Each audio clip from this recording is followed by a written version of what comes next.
Today we are talking about a single child in a family who are ambitious, goal-oriented, leading, controlling a lot. They love to make some different lists. A woman who was single child in her family, because in this case, as soon as they both need some time for loneliness, for being just alone, they have no problem with single child, and the middle one, because children who were occupying the middle position in the family, they are more they are able to compromise in many cases. They are able to discuss things and to come to the common conclusion.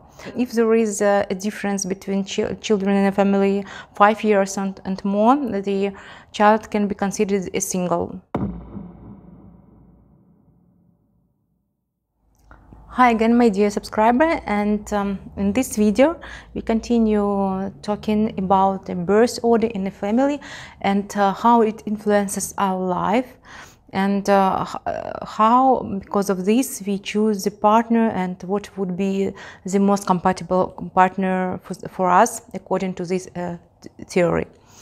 So today we are talking about a single child in a family, and again I want to pay your attention that we can't tell that all single children are like that. That I will tell later, but they can have many similar traits, and the character of and the life of single child depends a lot on how he was brought up, because in some cases it's important to understand the reasons why this child was single in a family. If he was expected for a long time, and for example mother couldn't have more children because of health, and he was the only treasure in the family, it can be there can be a lot a spoiled person, and of course he will stay the same for the rest of his life and will get many maybe cruel life lessons. If this was there were some different reasons, or for example the conscious choice of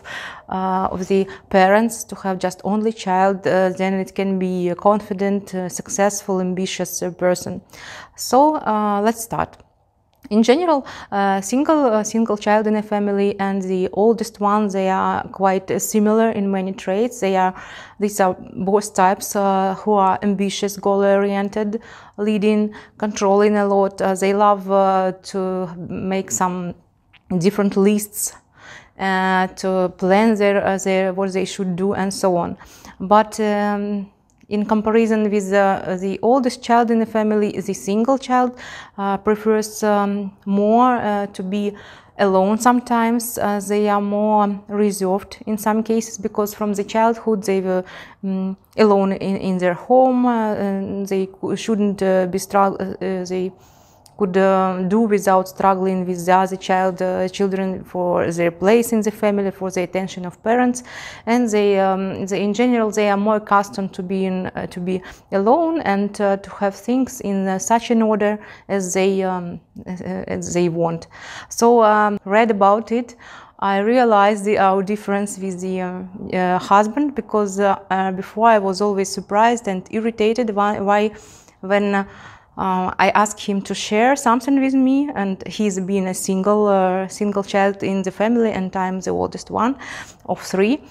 So I was always surprised why he doesn't like it so much, why we even had some quarrels about it, because I got accustomed from my childhood to share things with my brother and sister, and it was okay, it was normal, and I couldn't understand why he reacts in so a negative way.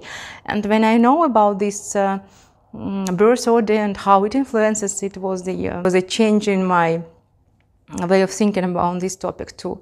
And you may notice that single people who have a single child in the family, they don't like to be things changing the places. They want to be everything in their order. So if you try to change something in your home, or change the place for the interior or furniture and so on, in most cases the only child, he won't be happy with this, or she won't be happy. But at the same time, if we talk about their good traits, they are very disciplined, they are very responsible, and of course their parents also expect a lot from them.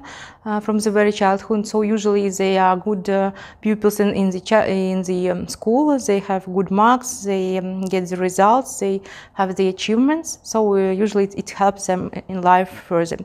But in comparison again with the oldest children in the family, in many cases we talk about their work, the business. They prefer such type of work where they would be independent from other people. So they often choose something to do just alone. So they can be freelancers. They can have their private company to manage it. They can be journalists. They can be writers, because they are somewhat observing sometimes.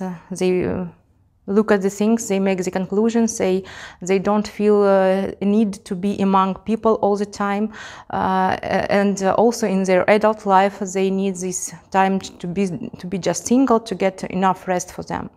The important factor to add that if there is a difference between children in a family 5 years and more, the child can be considered a single. So if he was the second in a family but born 5 years later after the first, he has many traits of like a single or even older child. But there will be the mixture anyway. So each person is unique, and each of us, we have different story of life, childhood life. All these influences us. But with this some instructions, you can monitor the same things in people, and now you know how to do with it, how to choose the best partner for you. So if you meet someone new in your life, some girl, and you plan to build the relationships together, you can ask her about her birth order and see if the information I gave you is valid or not for you. So till 90s, 80s, 90s of the years of the last century, it was considered that the single child in the family and the person who comes from such a family is the most selfish people. But in fact, as I told, much depends on the bringing up, and it's not always like that. In some cases, they can be very good partners for life, for work. They are very responsible at work. I repeat once again. So in many companies, they are welcomed. So now let's talk about the choice of partner for life and what would be the best variant. Again, we talk about complementary matches, and it's interesting that different resources give different directions on this topic. One says that for the single child, it's the best variant to use the youngest daughter, a woman who was the youngest daughter in a family.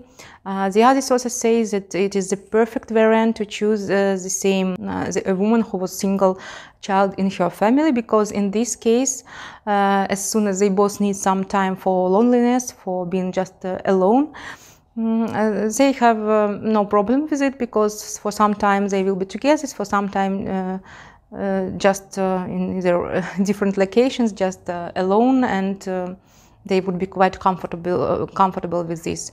And the other variant is considered to be also good. It's the single child, and the middle one, because children who were occupying the middle position in the family, they are more they are able to compromise in many cases. They are able to discuss things and to come to the common conclusion.